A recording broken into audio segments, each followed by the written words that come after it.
Interpersonal Communication Project, ICP, Lisa Roma King, Liberty University. Slide number 2. Introduction.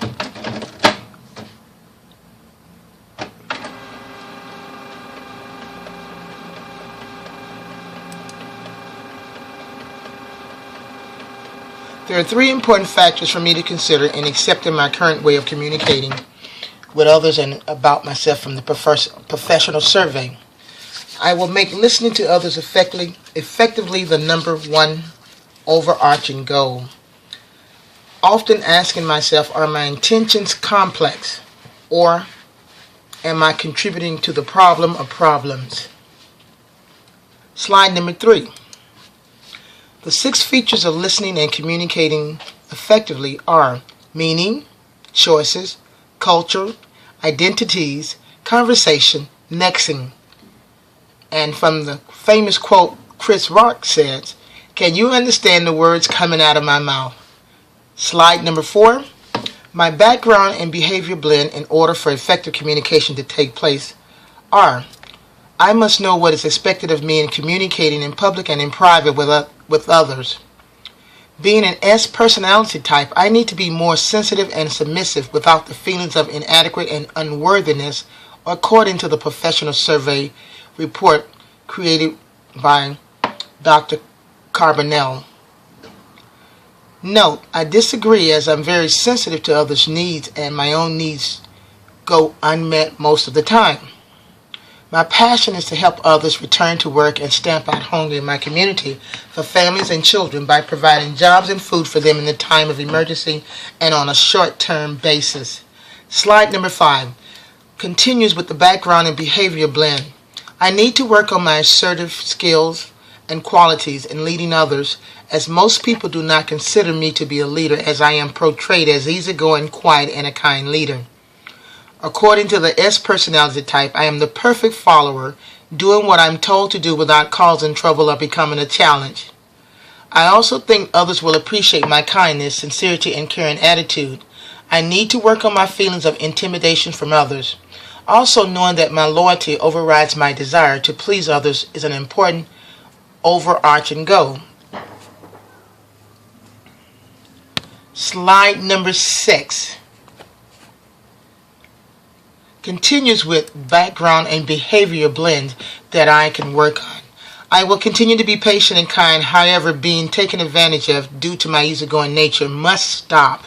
I respond best to people who believe in me, and according to the professional survey, I'm not confident within myself, but I am very motivated when others believe in me. I also respond well to accolades and rewards. I am strong as a friend. I am respected because of being loyal and encouraging to others. I'm the best type at listening to others, though no one listens to me. Slide number 7. Positive and negative effects on conversation. The positive effects on conversation are actions, power, identifying, solidifying, which leads to ideas from the audience. I must limit my ideas when speaking to the audience, which leaves room for no doubt about the main point being made. The negative effects on conversation are weaknesses, apathy, not the norm to listen because of culture, passivity, complaints that nobody wants to hear, non-attentiveness when in a conversation, mistakes are being made, judgmental behavior from past experiences. Slide number 8. The styles of listening are the fakers, the dependent listener, the interrupter listener, the self-conscious listener, the intellectual listener, and the logical listener. My favorite. Some description of styles of listeners. For the faker, they pretend to listen while their mind is all over town, which creates barriers that prevent successful listening and communicating. The dependent listener lives through the opinions, wishes, and feelings of others, making it difficult to deal with abstract matters because they are always agreeing. The interrupter is someone who has a habit of interrupting others consistently. The Self-conscious listener is the person who is focused on themselves in the conversation. The intellectual or logical listener is the person who hears what they want to hear, blocking out reality. Slide number 10. Potential barriers in interpersonal communication are: no one wants to listen when someone is shouting. Perception is what we want to hear, and it is 9/10 of the law most times. Reception is what's being said at the time of the conversation and what I hear or what I perceive to hear. Also, not paying attention to what is being said is also a potential barrier in the interpersonal context. Emotions also are habits and things that we do not talk about that are going on within the internal being of ourselves. Green flag words are words that elicit an emotional response. For instance, "Oh, you don't say." "I didn't hear that." Labeling someone is another conversation barrier. When we use or we refer to people as those people or that culture of people, we all know the norm. All these things are potential barriers in our interpersonal communication styles. Slide number 11. Habits. Being aware of our poor communication habits can help us stop them. Some of the habits are yelling and shouting, hand gestures and facial expression. As you just seen, I was doing some hand gestures. Interruptions, over-talking someone, which is one of my favorites. And also thinking of something else while someone is talking. And sometimes our past training experiences and knowledge affects what we perceive. Another factor in habits is being involved in internal and external distractions, just as I stated earlier on. Like right now, I hear something blowing up, still some fireworks being done in my community. And also being critical and judgmental. Some other barriers between the listener and the speakers are evaluating the speech. Descriptions that are placed on behavior put people on the defense as well. Some evaluating defenses are expressions, manner of speech, the tone, the voice, and verbal content. Descriptive speech tends to arouse a minimum of uneasiness because we may say something, well, you shouldn't have done that. And the person may feel like, who are you talking to? And I'm an adult person. I can do whatever I want to do. Slide number 13. Control and problem orientations in communicating. Speech that controls the listeners invokes resistance to what is being said.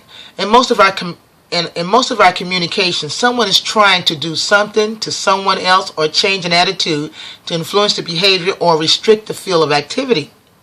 Trying to change another person or alter their thinking is controlling.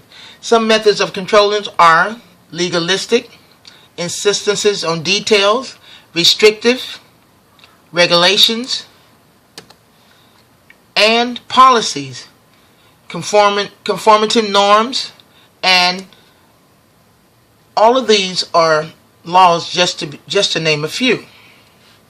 Found in our reading with Arthur Stewart, not Martha Stewart, but our Arthur Stewart. Some strategies and spontaneity.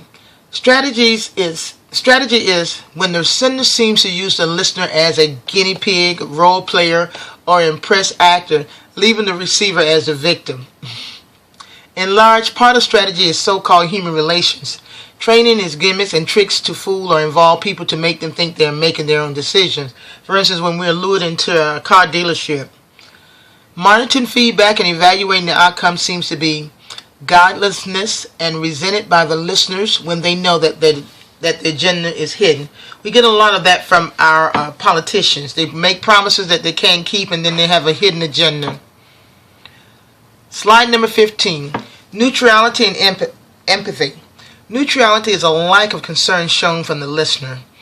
People want to be perceived as valued, special, and worthy, with objectives of concerns and affection shown. When the listener perceives that the speaker shares their feelings, problems, and accepts their emotional reaction, this is empathy. Slide number 16. Superiority and equality. Superiority is when an author feels, no, not an author. Superiority is when another feels above others on any given position. with power, wealth, intellectual ability, and physical characteristics or other ways which arouse the speaker's defensiveness. When we create an atmosphere that the speaker is willing to participate with the sender, with mutual trust and respect, equality exists. Slide number 17. Certainty and provisionalism.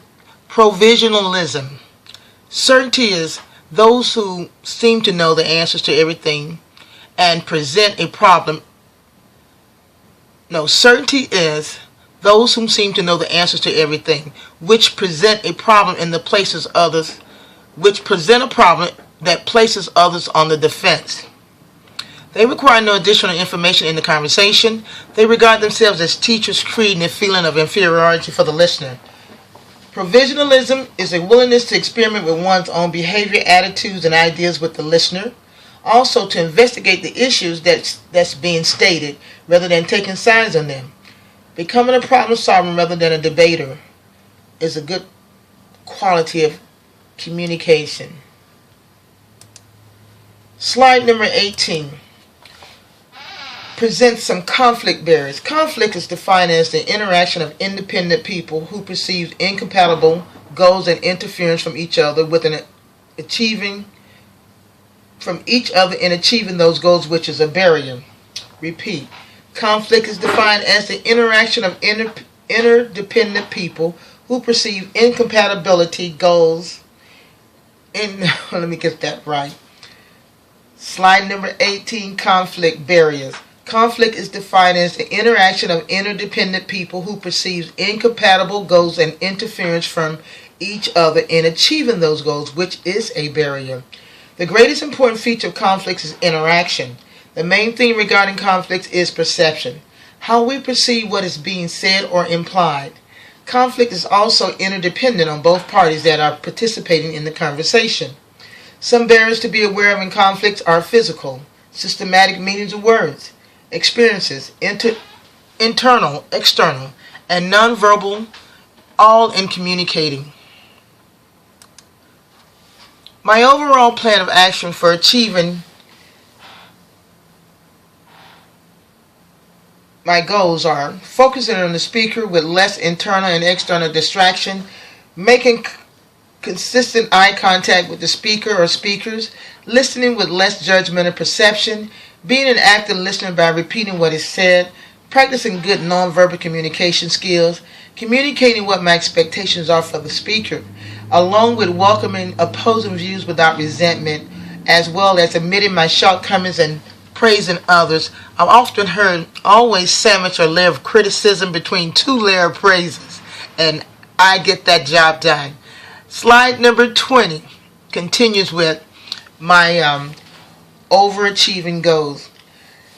The next goal for me would be nexting. It is a form of communicating that is wise to use and listen as it keeps the communication flowing. Often asking myself, what could I have done next?